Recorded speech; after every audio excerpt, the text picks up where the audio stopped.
পিঁপড়ে আর ফড়িং। এক সময় একটা তৃণভূমিতে পিঁপড়ে আর ফড়িং বাস করত। সারাদিন পিঁপড়েরা কঠিন পরিশ্রম করে দূরের চাষিদের জমি থেকে গমের শস্যদানা সংগ্রহ করে আনত। তারা খুব নিয়ম মেনে কাজ করত। প্রত্যেক দিন সকালে সূর্য ওঠার সাথে সাথে তারা মাঠে যেত আর মাথায় করে ভারী শস্য বয়ে নিয়ে আসতো। গমের শস্যদানাগুলো তারা খুব সাবধানে তাদের ভাঁড়ার ঘরে রেখে আবার মাঠে ফিরে যেত। উল্টো দিকে ফড়িং ছিল অলস। সে সারা দিন ছায়ায় বিশ্রাম নিত, নিজের মনে গান গাইত আর সুস্বাদু খাবার খেত। সে সব সময় ফুর্তিতে থাকতো আর ভবিষ্যতের কথা ভাবতো না। সে সব সময় সারাদিন পরিশ্রম করা বেচারা পিঁপড়েদের কথা ভেবে কষ্ট পেত। এভাবে দিন কাটতে থাকলো আর ফড়িং ঘাসের মধ্যে অলসভাবে আরাম করে খেয়ে দিয়ে বিশ্রাম করতে থাকলো আর মনের খুশিতে গান গাইতে থাকলো, কারণ ওর কোনো কষ্টই ছিল না।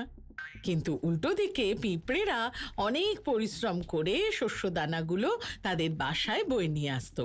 একদিন যখন পিঁপড়েরা শস্যদানা বইছিল, একটা পিঁপড়ে শস্যদানার ভার বইতে না পেরে পড়ে গেল।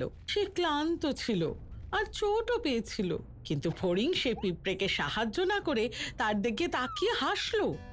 তখন পিঁপড়েটা বলল, শ্রীমান ফড়িং, তুমি দয়া করে এই শস্যদানাটা আমার বাসায় দিয়ে আসতে পারবে? তাহলে আমার সত্যিই খুব উপকার হবে। কিন্তু ফড়িং তার কথা না শুনে নিজের মনে গান গাইতে থাকলো। অনেক কসরত করে পিঁপড়েটা সেই শস্যদানাটা নিজেই তুলল। তোমরা এত কাজ কেন করছো পিঁপড়েরা? ফড়িংটা বলল, এসো বিশ্রাম করো, আমার গান শোনো। গ্রীষ্মকালের দিন, চারদিকে ঝলমলে রোদ্দুর, কাজ করে বেকার এত সময় নষ্ট করে কি লাভ? পিঁপড়ে ওর কথা না শুনে মাথা নিচু করে আরো তাড়াতাড়ি মাঠের দিকে যাওয়ার চেষ্টা করলো। এটা দেখে ফড়িং আরো জোরে হেসে উঠল। আরে বোকা পিঁপড়েরা! সে তাকে চিৎকার করে বলল, আরে এসো আমার সাথে নাচো, মজা করো। এত কাজ বাজ করে কি লাভ? আমি শীতের জন্য খাবার সঞ্চয় করছি, পিঁপড়ে বলল, আর আমি তোমাকেও সেটা করতে বলছি। শীতের জন্য ভেবে কি লাভ? ফড়িংটা বলল, আরে এখন তো খাবার অনেক আছে, আর শীতকালের খাবার জোগাড় করার জন্য অনেক সময় আছে। কিন্তু পিঁপড়ে জানতো তার কি করা উচিত, তাই সে আবার নিজের কাজ করতে চলে গেল।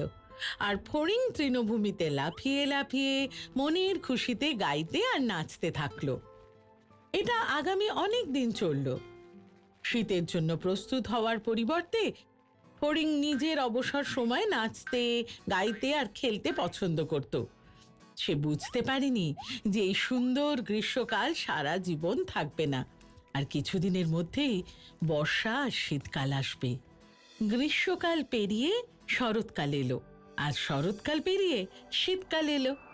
সূর্য প্রায় দেখাই যেত না, আর দিন ছোট হতে থাকলো, আর রাত অনেক বড় হতে শুরু করলো। ভয়ঙ্কর ঠান্ডা পড়লো আর তুষারপাত শুরু হলো। ফড়িংটা ঠান্ডা হাওয়ায় কাঁপতে থাকলো। সে শুকনো পাতা দিয়ে নিজেকে ঢাকা দেওয়ার চেষ্টা করলো, কিন্তু তীব্র হাওয়ায় সেগুলো উড়ে চলে গেল। তার খিদে পেলেও সে কোনো খাবার খুঁজে পেল না। সে বুঝতে পারল সে কিছু না খেলে খুব তাড়াতাড়ি মরে যাবে। সে দুর্বল হয়ে পড়ল, আর সে বুঝতে পারল যে পিঁপড়েই ঠিক কথা বলেছিল, তার প্রস্তুত হওয়া উচিত ছিল। ফড়িংয়ের আর গান গাওয়ার শক্তি ছিল না। সে দুর্বল আর ক্ষুধার্ত ছিল। বরফের হাত থেকে বাঁচার মতো তার কোনো আশ্রয় ছিল না, খাবারও ছিল না। তৃণভূমি আর চাষিদের জমি বরফে ঢেকে গিয়েছিল, কোনো খাবার পাওয়া যাচ্ছিল না। ও,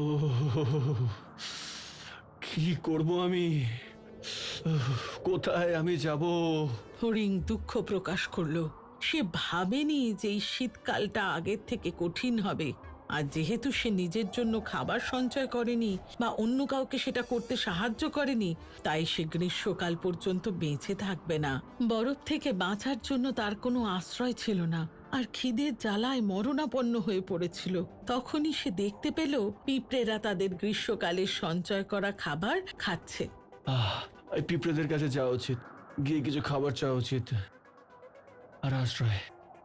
ফড়িং খুশি হয়ে বলল। তারপর সে পিঁপড়েদের টিলায় উঠে তাদের দরজায় ধাক্কা দিল। শুনছো পিঁপড়েরা?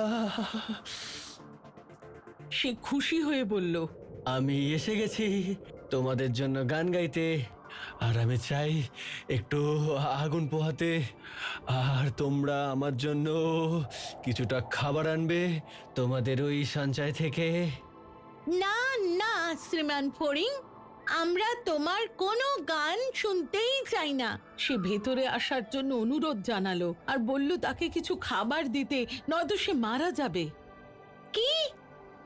পিঁপড়েরা অবাক হলো।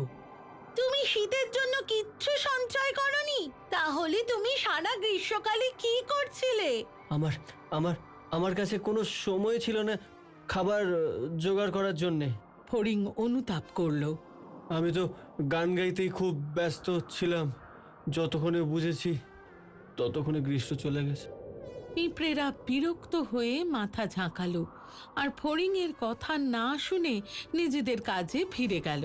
যে পিঁপড়েটা একদিন ফড়িংয়ের কাছে সাহায্য চেয়েছিল, সে তার দিকে তাকিয়ে বলল, সারা গ্রীষ্মকালে আমি কঠোর পরিশ্রম করেছি, আর তুমি আমাকে নিয়ে মজা করেছো, গান গেয়েছো, নেচেছো। তখন তোমার শীতকাল নিয়ে ভাবা উচিত ছিল। এখানে তোমার জন্য কোনো খাবার নেই। এই বলে পিঁপড়েটা ফড়িংয়ের মুখের উপর দরজা বন্ধ করে দিল। ফলে ফড়িংয়ের কাছে কাঁদা ছাড়া আর কোনো উপায় থাকলো না।